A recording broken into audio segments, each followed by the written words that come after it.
Ladies and gentlemen, please take your seats. The show is about to begin.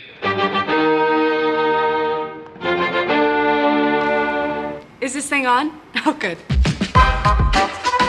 I am so viscerally afraid of accidentally texting the chief of police. Kind of weird, that's all she wrote. You are in my thoughts and prayers in perpetuity. Now, mind you, I don't even have the chief of police's phone number, and why would I?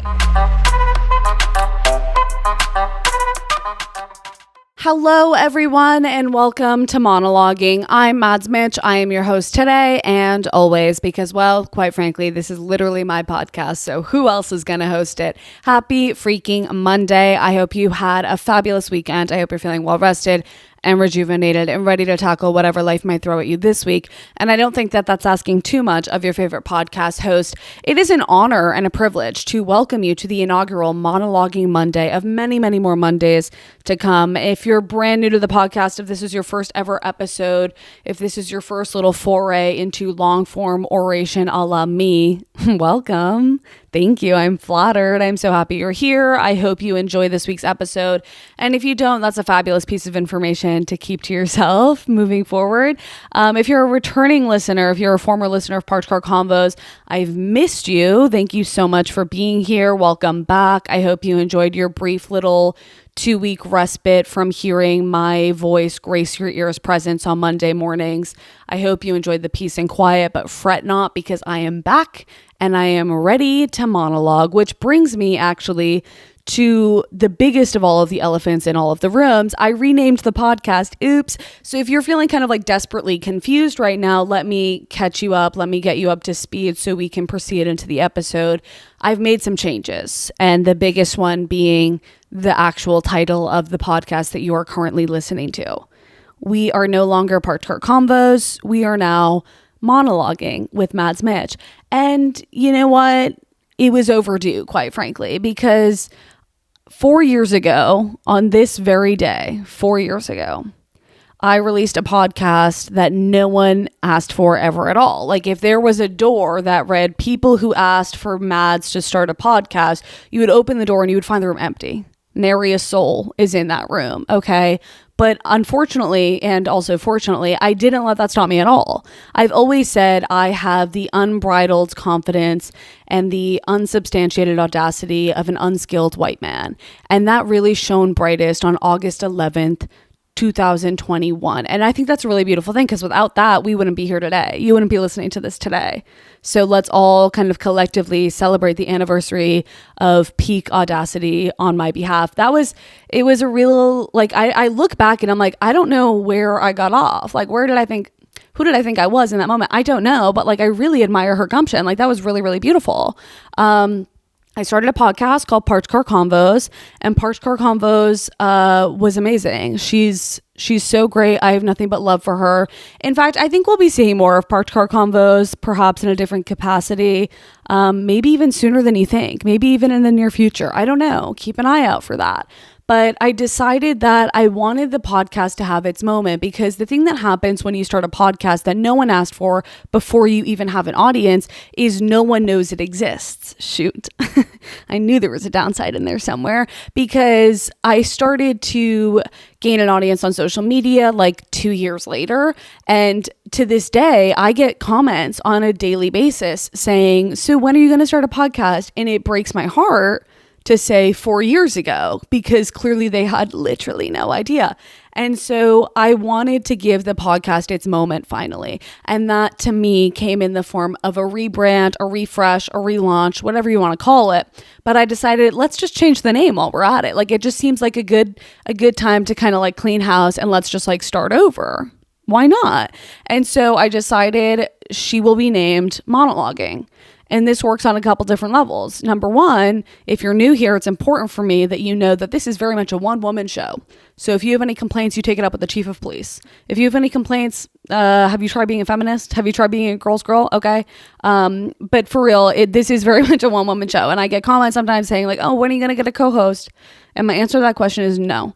And I hope that renaming the podcast Monologuing kind of clears that up for anyone, because we can tack on that we can tack that question onto the list of like things maybe to keep to yourself. You know what I'm saying?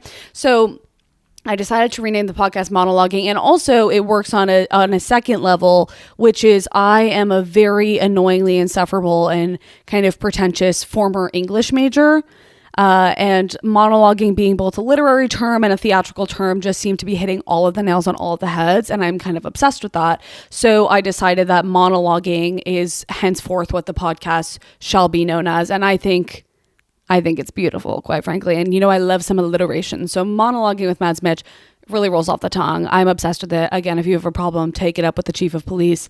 But that's not the only thing that's new around here. The name isn't the only change we're seeing. We have new cover art, which is great. In case you forgot what my face looks like, you can always refer back to the cover art as kind of a guide. I also am now filming episodes in addition to recording them on audio.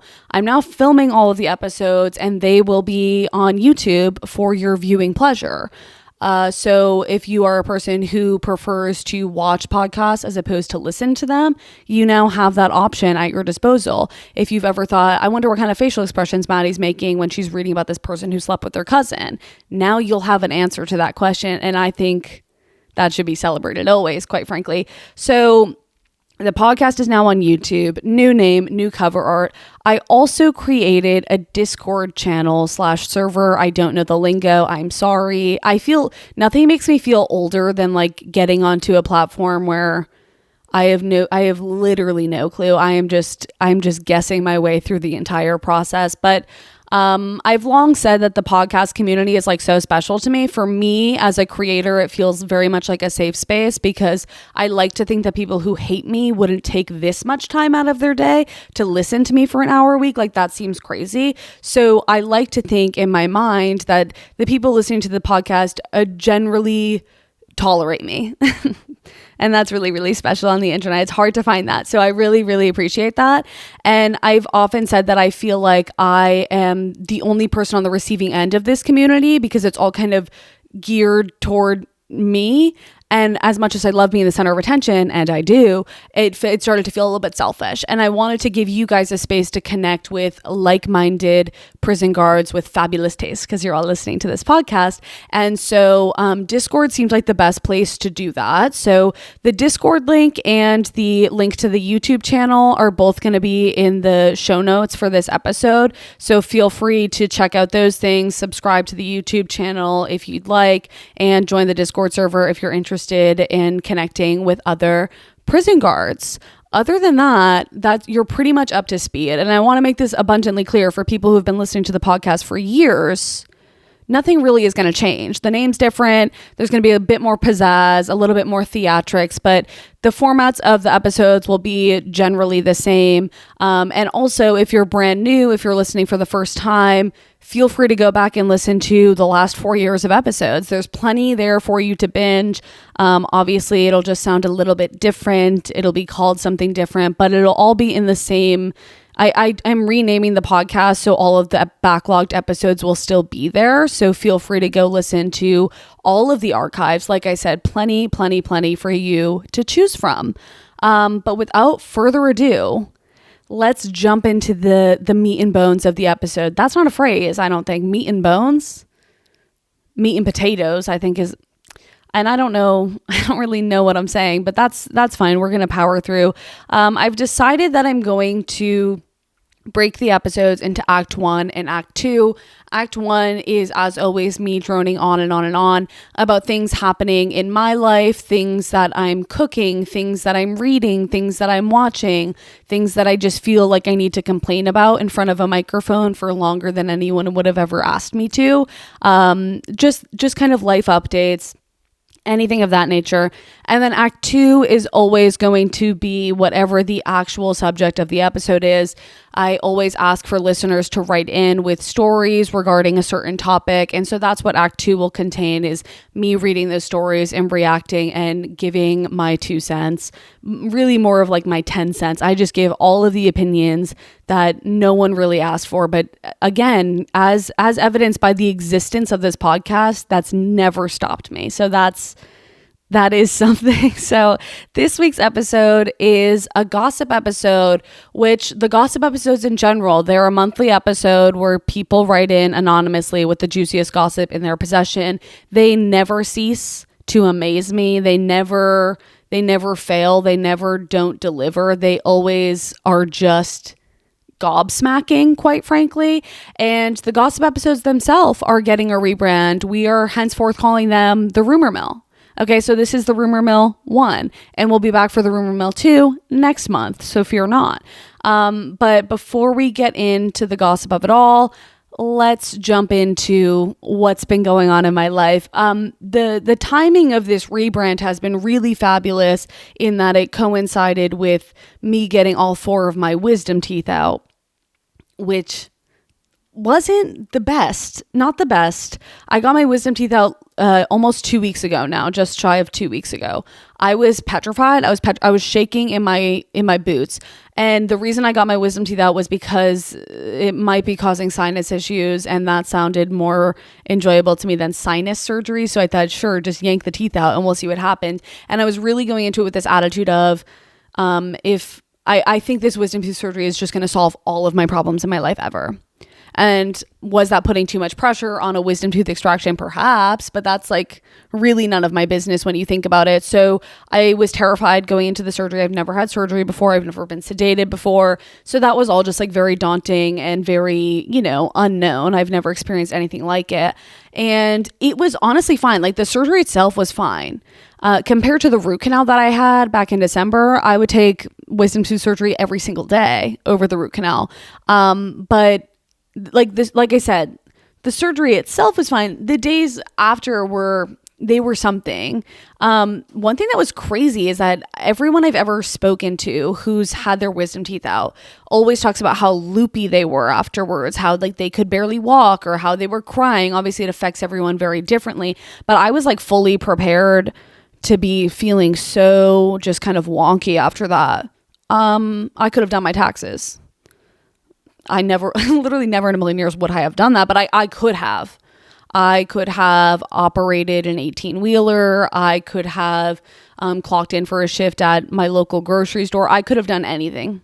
I felt invincible after that. I wasn't loopy even a little bit, even at all. I literally have never been more of sound mind in my entire life, which was jarring. I don't know if I am I don't know what I'm like, am I better than everyone? I don't know. I don't know what it was. I think they also probably have just like cracked the code in terms of like the formula and the recipe for sedating people, because I felt no pain, obviously, thank God, but I was also totally fine, like immediately after the surgery.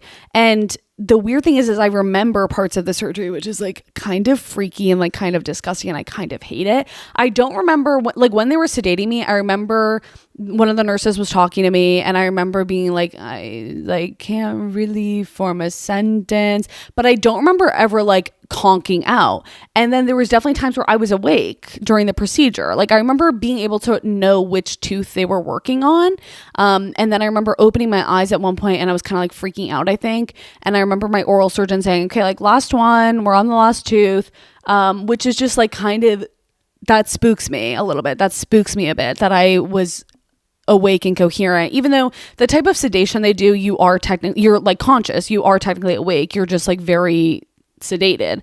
But that was a very interesting experience. And then my mom came into the recovery room afterwards because she was the one that drove me. And you could tell she had like obviously no clue what she was walking into. And I was just like, hey, hello, mother, how are you? I was dressed business casual suddenly. And I'm like, hello. And what time is our next appointment this morning? I was totally fine. In fact, on the drive home, and I won't ever shut up about this. Sorry, Mom. There was like a pedestrian jetting out in front of the cars. And I was like, Mom, look out. There's a pedestrian. And so I joked that I probably could have driven home better. My mom's a fine driver. I'm being dramatic, but just like case in point, I was totally fine. That day I went home and I made roasted garlic mashed potatoes from scratch. Like that's how fine I was. I was so fine. I was in pain once the Novocaine wore off, but I was so good about icing it. I was so good about like taking my very specific regimen of Advil, Tylenol. And then it wasn't until day 4 or 5 that I was like, should this be happening still? Should I still be in this much pain? And the thing is I was just gaslighting myself. I was in excruciating pain and I was like, this is so normal and you're being so dramatic and actually a baby, and toughen up and don't complain. You're being like, actually, who do you think you are? Just man up. That's what I was saying to myself. And it wasn't until like a week later that I was like, I think maybe something is wrong. And I started looking into dry socket. I was like, there's no way I have dry socket because I followed the instructions to a T. I did everything you're supposed to do. Well, unfortunately, the one thing that I did incorrectly was I was age 27. I was 27 years old. I waited until age 27 to get my wisdom teeth out. And that unfortunately was my downfall. So if this is a note to anyone, if you are under the age of 25 and you think at some point you will need to get your wisdom teeth out, get them out now. Get them out stat, get them out pronto, okay? Because over the age of 25, your bones are more dense, and that apparently has something to do with your likelihood of getting dry socket, which is so painful, like excruciating pain. And also the one thing I will say, because like I was making so many jokes about being like a geriatric wisdom tooth extraction patient because that's objectively kind of hilarious, right? And every dental professional that I spoke to, which was weirdly so many people about this, they would all say something to the effect of like, and because of your age, you are so young, you're so young, but you know, for a wisdom tooth patient, like you're a little bit older because it's like over 25. Like they would always handle it with such care because they didn't want to offend me, even though like, I'm like, girl, I know what you're talking about. Like, relax. Like my oral surgeon was like, I say this and I stand far away from you so that you don't slap me across the face when I say it. And I was like, Tony, I would never slap you across the face. I trust this man implicitly. I trust this man with my life. Okay.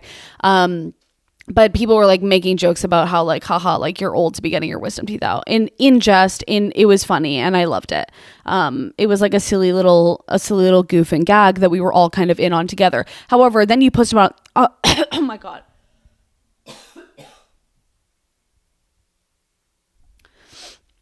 However, then you post about it on the internet and everyone wants to start goofing and gagging on you. And that's not consensual and that's not okay. Because if I'm posting, mind you, I posted about this. I didn't post about the surgery before at all because I knew what was going to happen. If you post about any type of procedure, anything that you're getting done, like this happened to me with my root canal back in the winter. I posted that I was going to need to get a root canal and the comments were immediately like, oh my God, I would do anything to never get a root canal ever again. It was the worst pain. I gave birth to 23 children with no epidural and a root canal was worse. Good luck, mama. Like, oh, I'm praying for you. Like that is so. Hey, so go check yourself in. Go see a licensed mental health professional. Why do you feel the need? Why do you feel the need? Keep it to yourself. Keep all of that to yourself. Like write it in a journal, talk to a therapist. I don't care. Keep it to yourself. So I intentionally did not talk about the wisdom tooth surgery before I got it because I didn't want to hear anyone's work. I didn't want to hear anyone. I didn't want to hear anyone, period, actually. And that was really definitely a blessing because then I started posting about it the day that I got it because I was like, this is so silly. And I looked so silly in my little, ice pack wrap around my head and I was posting all these pictures. Also, not for nothing, I was glowing after that surgery. I don't know what it was, but I have never looked better, ? Everyone's like, you'll look so swollen. Like, sorry, I looked so snatched. It was actually like really, really beautiful. I took so many selfies that day, but I was posting about it on the internet and I was getting a multitude of like middle-aged Karens being like, aren't you a little old for wisdom tooth surgery? Huh? Like, unless you are my oral surgeon, why does this concern you? Why would you feel the need to comment on this? I don't understand. And then I also got some people saying, oh my God, girl, just wait until tomorrow. You're going to be so swollen. Oh, just wait. Day 3 and 4 is when all the bruising happens. Oh, just wait. You're going to be so hungry because you can't eat anything. It's going to be so painful tomorrow. None of that is helpful. Literally none of. If you were saying like, oh my God, my swelling was so bad, but I did this, and this, and that really helped. That's one thing. That is one thing, right? But no, if you're just telling me about what a miserable existence it is, guess what? I already know. Guess what? I'm already actually living in it. Anyways, a week after, I'm in excruciating pain. It's radiating up into my jaw, into my ear, my chin, my neck. I am like, this maybe isn't the most normal thing to be happening. But I had a post-op appointment. I was trying to wait until the day of the post-op appointment. But then I realized maybe I had the symptoms of dry socket. And the thing that's really annoying is if you've ever tried to inquire on the internet about whether or not you have dry socket, all you will ever see anywhere is, oh, if you have dry socket, you'll know. Oh, baby, you'll know for sure if you have dry socket. That is only true for men. I'm sorry. I hate to make this a gender thing, and that's actually, as we all know, a lie. I actually love to do this. That's only applicable to men. I'm so sorry, because as a woman, I am gaslighting myself into thinking like, you're being a little bitch baby. You're being a literal bitch baby. Go work in, I don't know, go to work. You're fine. You're literally fine. Like, push through, tough it out.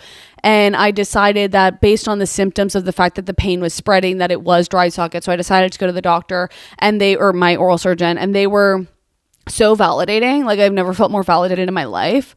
She was like, yeah, so your bone is exposed, like, trigger warning, like, gore. This is like kind of nasty, but dry socket is what happens when either the blood clot that's supposed to form on the literal open wound in your mouth doesn't form, or when it's removed like before it actually heals. So then you are literally left with like the wound is fully exposed, including the bone, the literal bone in your mouth is exposed to the elements. And so my nurse was talking to me when I first got there, asking me all these questions. She like flushed out my sockets. Lovely. And then my oral surgeon came in and he was like, how are we doing? And I was like, oh, I'm in a little bit of pain. And the nurse was like, she's lying. She's in a lot of pain. And he was like, oh yeah. And they were all like, oh yeah. And I just was like, thank you so much. Actually, I feel so validated by this. And so then here's the fun thing. Here's a really, really fun thing. Shout out to my girl, Sarah Boss. I was texting her because she got her wisdom teeth out, I want to say like 6 months ago to a year ago. She got them out at some point in the like not too distant past. And so she was my guide, my spiritual guide through this journey, because she also had been putting it off for so long. And so we were kind of commiserating, and she was giving me like the breakdown of the do's and the don'ts, and really, really put me at ease so many times, except for this one time. I'm so sorry, Sarah, except for this one time, because I texted her the morning of my appointment to go see if I had dry socket. And I said, you had dry socket, right? And she said, yeah. And she said, whatever you do not let them put the medicine in your mouth. They're gonna try to put this paste in your mouth. It is disgusting. It is vile. You'll never be able to get the taste out of your mouth. It's so gross. Don't do it. Whatever you do, don't do it. And she's telling me this. And the whole time I'm thinking, okay, so I'm gonna do it. Like, the thing is I'm gonna do it, because if this man is like, oh, this is what I'm gonna do, who am I to say no? As if I'm not a 27-year-old woman, like grown woman with like free will and can do anything on my own volition. I'm like, no, I'm like just gonna fully go along with what he says. And then Sarah said, you called me that day. And I remember I got war flashbacks from months and months ago when Sarah got her wisdom teeth out, and I had called her to ask her a question, and she said, oh, I'm so sorry, I'm miserable right now. I was just crying because I have the worst taste in my mouth from this wisdom tooth thing, blah, blah, blah. And I said, oh, you should just go get drunk, because I'm thinking alcohol will certainly mitigate the taste in your mouth, or you could just get really drunk so that you can't taste anything. Really, really adult and mature and responsible solution to anything. And she said that that's what she did. She went down to her local bar and she got a little bit sloshed, and that's really beautiful. So she's telling me all this, mind you, like an hour before I go in for the appointment. So I go into the appointment, and sure enough, this man is like, okay, so I'm going to give you this medicine in the sockets. I said, okay. I'm like sitting there like choking on fear. I'm terrified, because I'm like, this is going to taste so bad. I know it's going to taste so bad. I hate everything about this. And then he pulls out the world's most suspicious looking tincture. Like, if you told me he concocted this mixture in his basement, I would have said, yup. And where else would you get something like this? This was radiating basement energy. I can't stress that enough. But again, I also can't stress this enough. I trust Tony with my life. So if Tony says this is going to make me feel better, put it in the fucking sockets, Tony. Okay. And so he takes this gauze, which according to ChatGPT, because I looked this up afterwards, according to ChatGPT, this is what's known as impregnated gauze. Yeah. So I said, Tony, put that pregnant gauze in my mouth, stat. And it's gauze that's essentially saturated with clove oil or eugenol. I think eugenol is just the active ingredient in clove oil, but it serves as a really, really powerful pain reliever, which is so interesting. I'd never heard of it, but apparently it's used a lot in like the dental world. So he took this like strip of gauze that was like dark brown. It's like soaked in this liquid. It looks nasty. And he essentially stuffs it. Nasty use of that verb. I'm so sorry. He stuffs it into the socket, like on the exposed bone. Okay. He did it on one side because by the way, I did have double dry socket. So not just the one socket, a double dry socket. So he puts it on one side and I was like, that hurt. Shoot, that hurt. And then he goes and puts it on the other side. I am crying. I am a grown woman who had no choice but to start crying from the pain. I can't remember the last time that something happened that just instantly evoked me crying from physical pain. I don't remember the last time that happened. It was jarring. I felt like a toddler. I started crying and then the lovely nurse was trying to console me and I was just like, and then I started crying because I'm just like, I'm so sick of being in this pain. I hadn't slept through the night once since my wisdom tooth surgery, which I was honestly really excited to be loopy after the surgery because I thought it would allow me to sleep really well afterwards. Nope. Didn't have a nap. Instead, I was making garlic confit. Go take a nap, bitch. Like, go take a nap.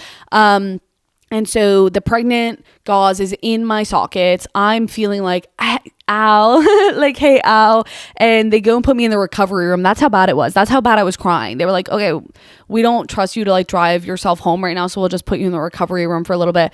So then Tony tells me, he's like, all right, so I'm gonna, he's like, the pain relief, it'll kick in so soon. You'll feel no pain. It's amazing. And he said, it wears off though in like 24 hours. So if you want to come back tomorrow, I can take the gauze out and then put other gauze back in. And I walked out of there and I thought, Tony, you've lost your damn mind. There's no way in hell that I am gonna come back tomorrow so you can gouge my sockets one more time with pregnant gauze. That's just not happening. You're out of your mind, right? Like, did you not just see me sobbing in that chair? I came back the next day because that clove oil is the most magical elixir I've ever experienced in my entire life. If I could take a bath in it, I would. It provided me so much pain relief for the entire day. Then I went the next day, got it taken out, got another one put in. I had that one in for 2 days and then it was taken out.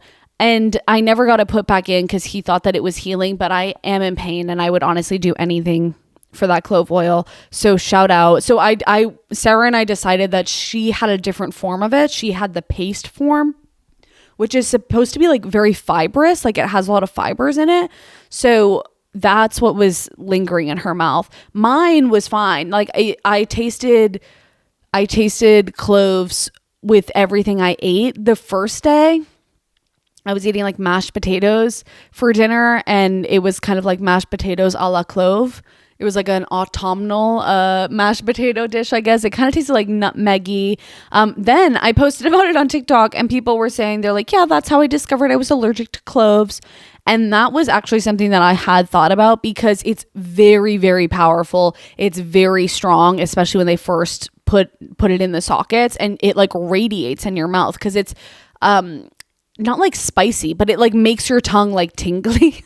And I was like, imagine if I like go into anaphylaxis right now. Like that would just be like the perfect way to end my dry socket saga. So yeah, getting my wisdom teeth out has been really fun. The recovery process was a lot longer than I thought. I still have another post-op appointment. I've been genuinely living at my oral surgeon's office. That's fine though. I've kind of like made my peace with it. This is just like how it goes with myself and dental issues. I just end up fully residing in either my dentist's office or now my oral surgeon's office. And it just kind of is what it is. It's like a facet of my life that I don't know will ever change. So I just have no choice but to kind of embrace it. I will say I have some food recommendations from my wisdom tooth journey. I tried Jenny's ice cream for the first time. I don't know. I know I'm incredibly late to the game, but my issue was I had to get ice cream that I could eat that didn't have anything in it. Like I would typically gravitate toward a pint of Ben and Jerry's, right? But that always has, either like nuts or chocolate chips or like, chunks of cookie dough or something. And I didn't think I could eat any of that stuff because I needed something fully soft. So I just got like, I think it's called darkest chocolate or dark. It's like their dark chocolate flavor by Jenny's. It is the best chocolate ice cream I've ever had in my entire life. It was so amazing. And then it was so funny because I was literally talking about how good it was and how like, oh my God, I can't believe I've never had this brand. Like it's so good. And they're supposed to have so many fun flavors. Like I can't wait to try them all. I literally walked down to my front door, opened the door. I have a gigantic box of Jenny's ice cream waiting for me. I'm so confused. I'm like, where did this come from? Did Jenny just hear me speak and now it's here at my front door? That feels so uncanny, so unreal. But my dear friend April had sent me a gargantuan box of ice cream from Jenny's. I have tried the blueberry lemon one that she sent me, and that one was unreal. Jenny's just has like the coolest flavors, so I'm excited to try the rest of the ones that she sent me. But I can't recommend Jenny's enough. So please go check it out if you haven't already. I also got really into mashed potato bowls, which is kind of like a deconstructed baked potato. It's not healthy. It has literally no nutritional value, just like trigger warning. It was mashed potatoes. I did some sour cream, some freshly grated cheddar cheese, and some chives on top. That was amazing. That really, really hit the spot. It helped kind of trick me into thinking I was eating something more than just like sad mashed potatoes. And then I did a lot with pastina. Pastina is such a great thing for when you get your wisdom teeth out, life hack, because it's so small. It's obviously so soft, but you can also do so much with it. There's this really, really great woman on TikTok. I think her username is Here's Your Bite. Maybe it's Here's My Bite. I forget which one, but she did a whole pastina series on different recipes to make using pastina. And I made the vodka sauce one. And I also made this like creamy Boursin one. Both were amazing and really, truly the perfect thing if you need to eat soft foods for whatever reason, because it's so versatile, which like that was the thing is I get sick of food so easily that I'm like, I can't be eating the same thing every single day. Like I will get bored of it, but that was so good. And I truly loved everything I made. So life hack. And also if you are getting your wisdom teeth out, because some people were asking if I had any tips and tricks, whatever you do, go on Amazon and buy the wisdom tooth. If you type in like wisdom tooth ice pack, it'll come up, but it's the one that wraps around your whole head.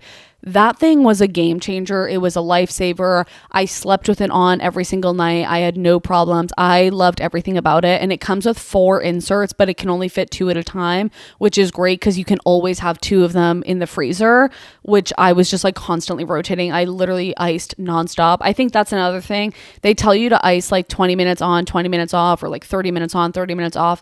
I iced around the clock, and I think that helped. I had no swelling. I had like one little bruise that's still kind of there, but it was really, really nothing compared to like pictures I've seen of other people. I know that's like very like dependent on the person, but I think icing religiously, like I did not do like any time off essentially. I think that really, really helped a lot. And also just like be prepared, because I know a lot of people say that like they went and got the surgery and then they got home and they were like, oh, I haven't frozen my ice packs yet, or like I didn't have any soft foods at the house. Like make sure you have everything ready to go before you even go in for the surgery. I think that really, really helped. Like have a nice little setup. Like I got my bed all cozy. I washed my sheets the night before. So it was just like a lovely safe space. So that those would be my tips. And also just don't do everything you can to avoid dry socket, even though I did, but just try your hardest and go get your wisdom teeth out now. that's my only tip and trick I can give is go get them out immediately. All right, transitioning into Act 2, the gossip of it all. Let's jump into it. Okay, my husband and his brother have known for years that their dad has a whole other family, wife and kids in Cuba.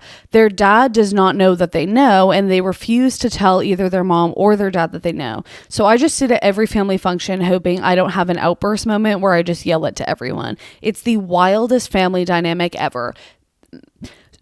So that's insane. So that is insane. I wonder if the mom knows about this secret family. and she's just keeping it under wraps. She just wants to keep the optics up. I don't know.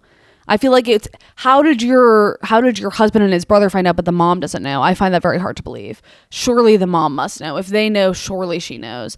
But that is bizarre, and that is a secret that if anyone in my life that knows me personally, if you have that secret, you're going to have to keep that to yourself, because if you share it with me, I fear I would in a weak moment. I fear I would just say, okay, and what about your other family? Like that, I don't know. I just feel like there might be some opportunities where that would just be like kind of the fabulous burn, but it would come at the cost of everything, accidentally.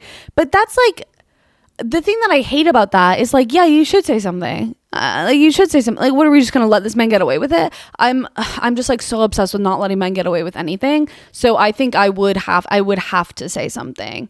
I hope you understand. Okay.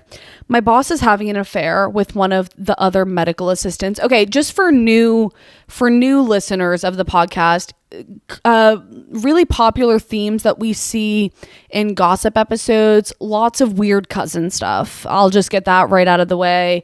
It's disturbing. That's all I have for you. Lots of cheating. I find that people are mostly cheating in hospital settings, which is why I stopped to just kind of warn you of what's happening. Lots of cheating happens in hospitals. Also, lots of cheating happens in schools amongst teachers, principals, anyone of the like. And I find that interesting because schools and hospitals notoriously very unsexy places. So why people are having so many affairs is beyond me in those settings. I just am not seeing what's kind of triggering that. But it is something to note. You will learn something. Every episode is a learning moment, for better or for worse, but actually oftentimes for worse. Okay. My boss is having an affair with one of the other medical assistants. My boss is a vein surgeon. We shall call him Dr. Douche, naturally. Okay. I'm a medical assistant for him. It's been going on for a couple of months now, and neither of their spouses know, or so they thought. Dr. Douche's wife is out of town a lot for work trips and conferences because she is a representative for a surgical supply company, so she travels. While Dr. Douche's wife is traveling, he invites over his MA and they do their own little homewrecker song and dance. Okay. Well, today Dr. Douche's wife came into the office because she cut her hand open in the kitchen, and obviously if your husband can stitch you up, why not go there instead of the ER? So I'm in the room helping assist Dr. Douche in stitching up his wife's hand when homewrecker MA walks in to grab some supplies. Dr. Douche's wife looks up at her and says, "Oh, I know you. You're the girl who shows up on my Ring camera whenever I'm out of town."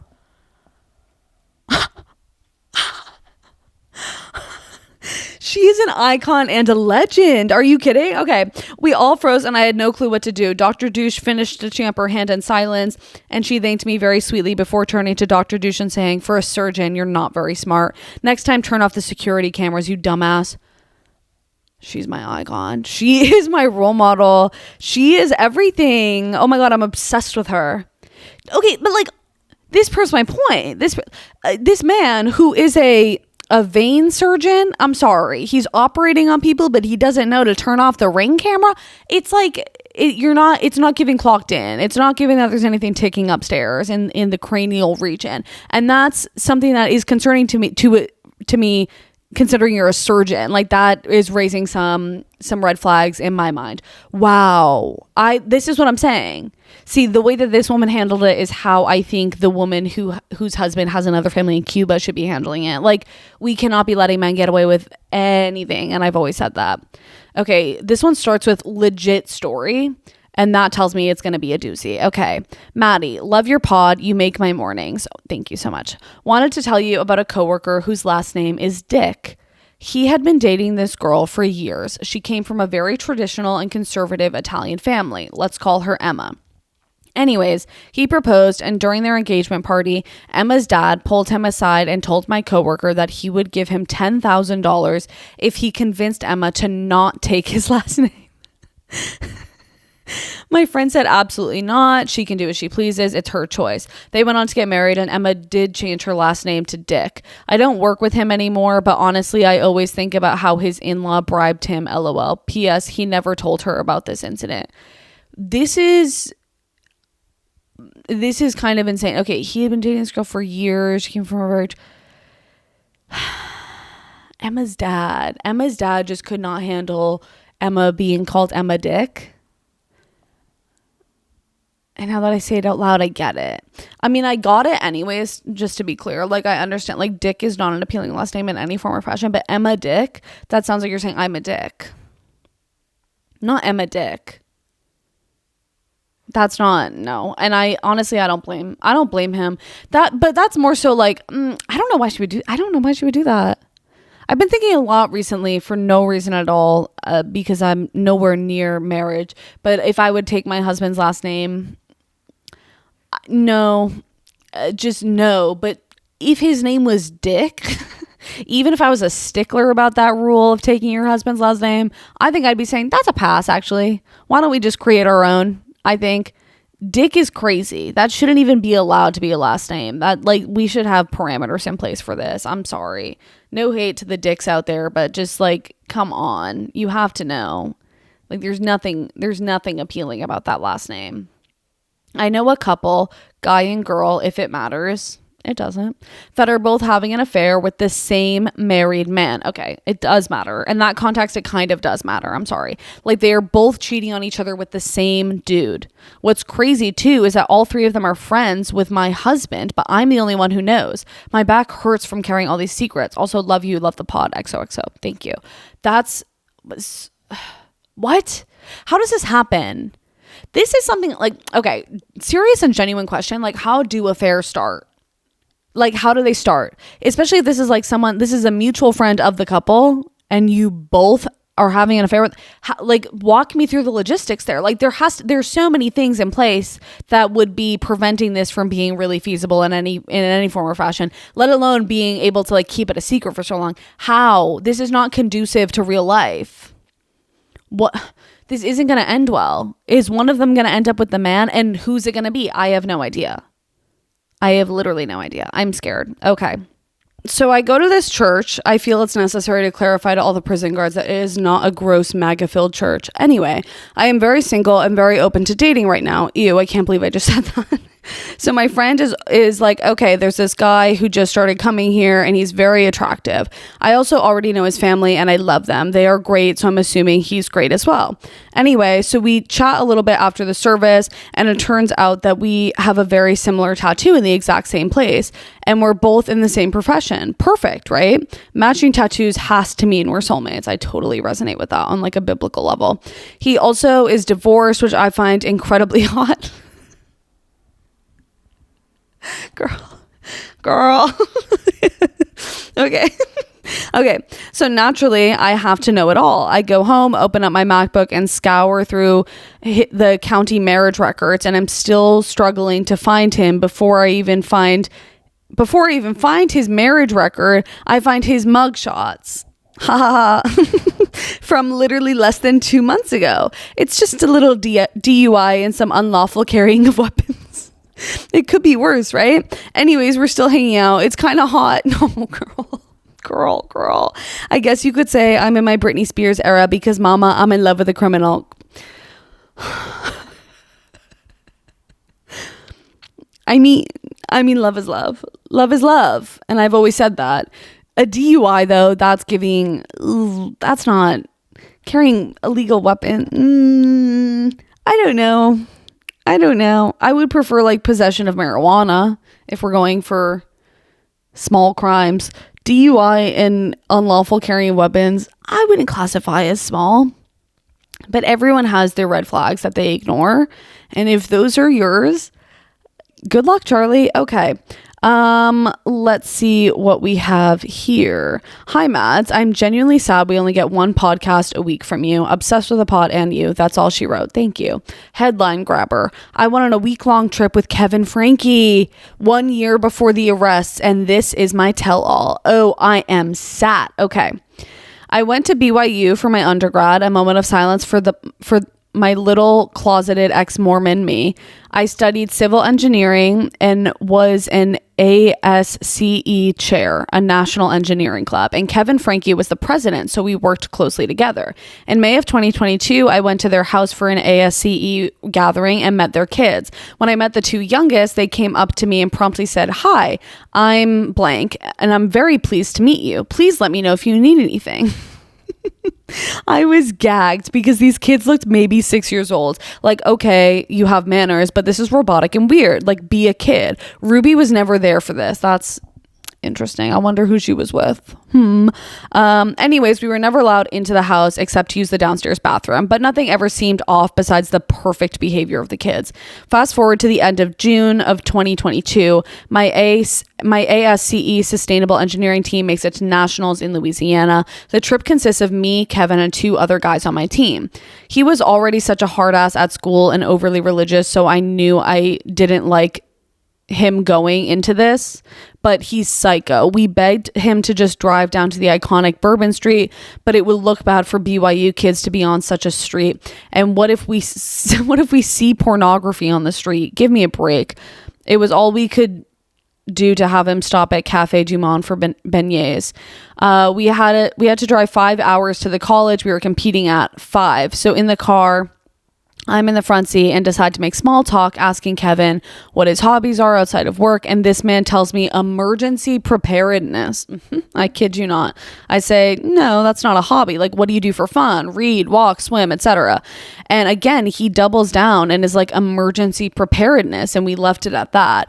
Then he somehow told us that a girl in his lab was going through it with her marriage and mental health issues, and that depression and anxiety is a sham and is curable, and that if you just lowered your expectations, you wouldn't be depressed or anxious. Yeah, that's what most licensed mental health professionals say as well. He then goes on to tell us that if he goes missing in the coming months, that something bad has happened to him. Sorry, I feel like we just took a turn. Okay.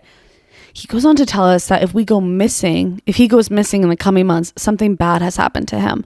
Like, sir, we are college students. He proceeds to tell us that he runs in high circles, being so famous from YouTube, and that bad things are happening. Like, a couple kidnapped a therapist and hid her in their closet, but she escaped and now is with them. This, I now realize, is Jody Hildebrandt. That's fucking insane. And that the attorney general is in on it, and that they can't go to the police about whatever is going on. I was like, this man is out of his fucking mind. Also, in the car ride, he brought up how much he disposes Julie Hanks, a popular Mormon therapist in Utah who has a big social media following, known for being inclusive of everyone and helping with faith transitions. Anyways, he goes off on not liking her, and I say, Dr. Franke, I happen to love Dr. Hanks' messages. We have 2 more hours of this car ride. If you want it to go smoothly, I suggest we agree to disagree and change the topic. He shut up after that. Okay, Slay, you ate with that one. He's just the worst. He also commented on how much I ate for breakfast in the morning before the different days of the competition, and told my friend on the trip who was gay that it's a sin. I hate him. He's the worst, and I think he's guilty of what happened to his kids, and he should be held more accountable. But we took 7th at nationals. Okay, Slay. That is insane. And that is the most like podcast specific gossip for anyone to ever write in ever. I've talked about the Franke family for a very long time, and that all tracks to me. I believe everything that you just said. Wow, that's crazy. It's so rare to get a first-hand account like that. So thank you so much for your contribution. Okay, my cousin broke up both of her sisters' marriages, slept with both her ex-husbands, and then named her second child after her, like it atoned for the whole ruining both her marriages thing. I need a minute. I'm sorry. Your cousin broke up both of her sisters' marriages. Her one sister. So that sister had been married twice, and both times her marriages were ruined by her sister sleeping with her husband. That's not okay. That's actually not okay. No, that's actually not okay. I'm actually scared. What is actually happening? That's wretched. That's foul. I hate everything about that. Jail. Also, if then you named your kid after me, where do you get off? That wouldn't make me feel better in any capacity. That would make me want to run you over with my car. That's a joke. That's a joke. That is a joke. But I hate everything about that. How are they speaking? There's no way. I would literally never speak to her again. Once is crazy. Twice? Like, you are not okay. Like, that is deranged. That is deranged behavior. Okay. My brother spent a good year cheating on his now fiance with multiple girls while they were doing long distance. As in, I saw him on dates and girls I know texted me. They were together for 4 years before that. Then he proposed 4 months after she moved back. She has no clue. He hasn't cheated since she moved back and they got engaged. I'm a girl's girl to the bone, but she's the worst, so I don't feel that bad. That's... wow. Wow. I guess match made in heaven then, if they both kind of suck. No offense to your brother, but he kind of sucks. That's that. I hate that you got put in the middle of that. That's not fair. That's not your cross to bear, babe. You're not the one cheating on anyone. Or are you? Does the apple fall far from the tree? You didn't give birth to him. He's not your son. Okay, anyways. Just found out recently that at my grandpa's funeral years ago, my uncle, the youngest of the bunch, imprisoned multiple times for drugs, got into a fist fight with his older brother because the older brother said younger brother shouldn't inherit their dead dad's guns since younger brother is literally a felon. The only thing the rest of us remember about the day is a cousin farting loudly during the prayer. That sounds like a very classy funeral, a very classy affair. That sounds, wow, okay. A fist fight at a funeral, I mean, do we have no decorum? Do we have no sense? Can we not shape up for one day, for one business day? Also, why are you talking about this stuff at the funeral? Like, the funeral is the place to cry and be sad, not to hash out, hey, who's getting grandpa's guns? That's actually a crazy thing to be to be discussing at a funeral. I don't know how I feel about that, quite frankly. I recently got back from a camping trip where my friends and I got shot at. Love you, girl. What do you mean? You can't say that with no other details. Like, I need to know how, why, by whom. Were there consequences, legal or otherwise? Like, I need to know every other detail. This is like textbook. This is classic. We all could have seen this coming. My friend has been hooking up with a doctor in our hospital, thought he was single, had met some of his friends and family. But fast forward to last week when his wife was admitted to the hospital. Oh, why? Oh, why? Did she sprain her ankle? No. Did she have appendicitis? Oh, no, she's giving birth to their baby. We're not labor and delivery nurses, but she saw said friends in our cafeteria and they told her exactly why they were there. No. How did here's my thing. Cause like, did he not think that this day might come? Did he not think that, oh, my wife who I got pregnant, she will have to go to the hospital to deliver this baby at some point in time. Maybe I should get ahead of this. Nope. He clearly didn't. He just didn't think, period. And that is alarming. Like, it just like is kind of alarming. Okay. My uncle ran away with his son's girlfriend. Sorry. His son and son's girlfriend, both in their early 20s, were living with him. He's around 50 years old, for 6 months while they were getting on their feet. And one day my cousin came home from work and all of his dad's things and his girlfriend's things were gone.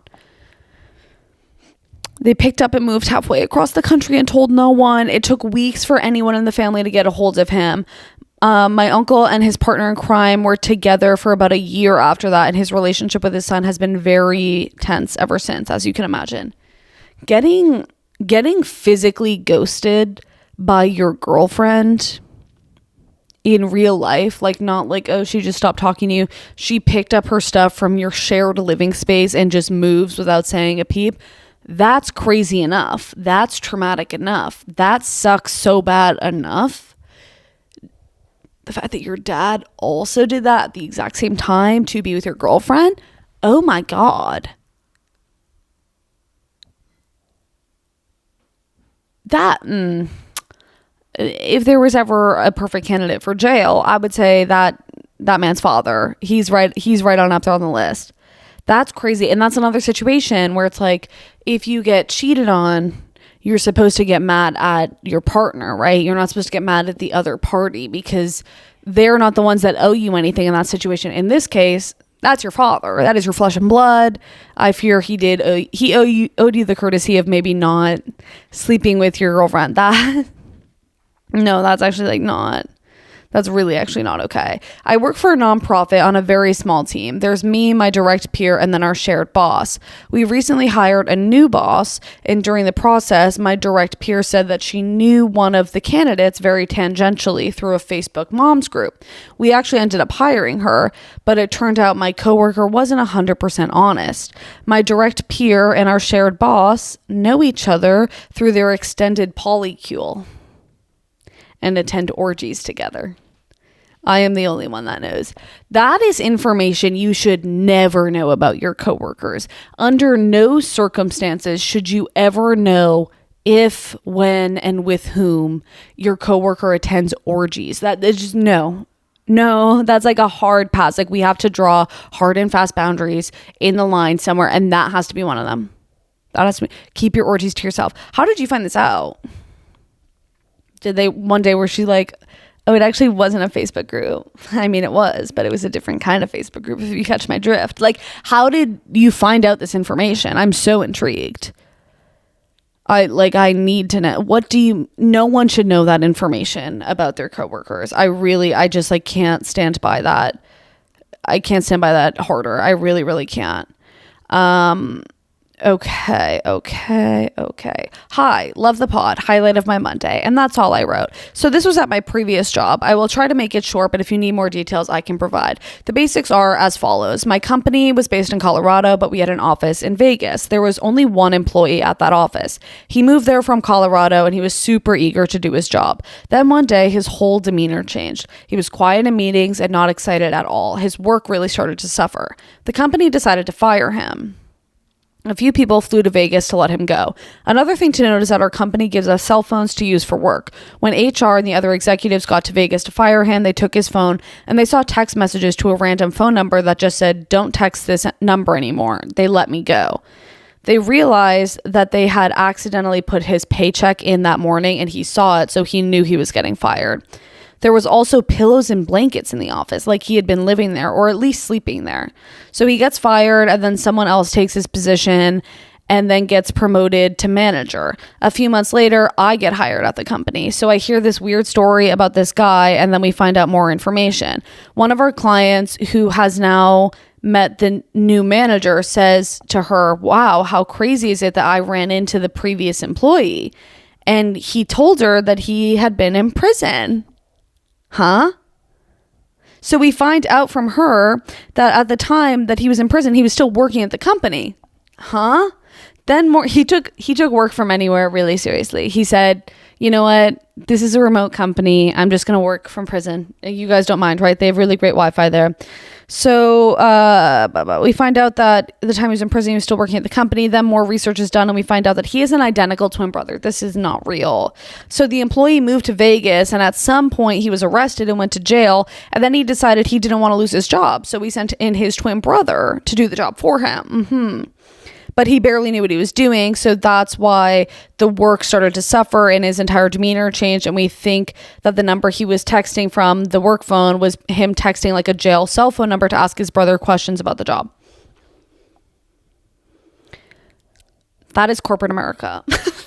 You get arrested, you send it to your twin brother, you say, "I'm going to keep doing my job." That must be a really great job, like a really high paying job or something, because how do you commit? And the commitment to the bit, it is admirable. Like we all have to kind of say that. I think we all can kind of fess up that like that is honestly kind of impressive. But my question is, what was the twin brother doing? He didn't have a job. He didn't have a life. He could just pack up and move to Vegas and start doing this job just like out of his ass. It worked out really well that he's the only person that works in this office. So like no one would really know. Like that's, even though they're identical. So I guess no one would know anyways. But then also, I'm sorry, he's living there as well. He said, "Sweet, my brother is in prison and now I have a new home and I have a new job. This is great." That is actually just kind of fully insane.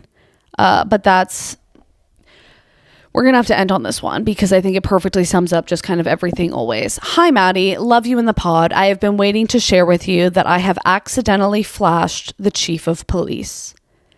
My friend was dog sitting for a family that she knew and asked if I wanted to come and stay the night with her. Of course, I said yes, and when it was time for bed, I went into the bedroom to change into my pajamas.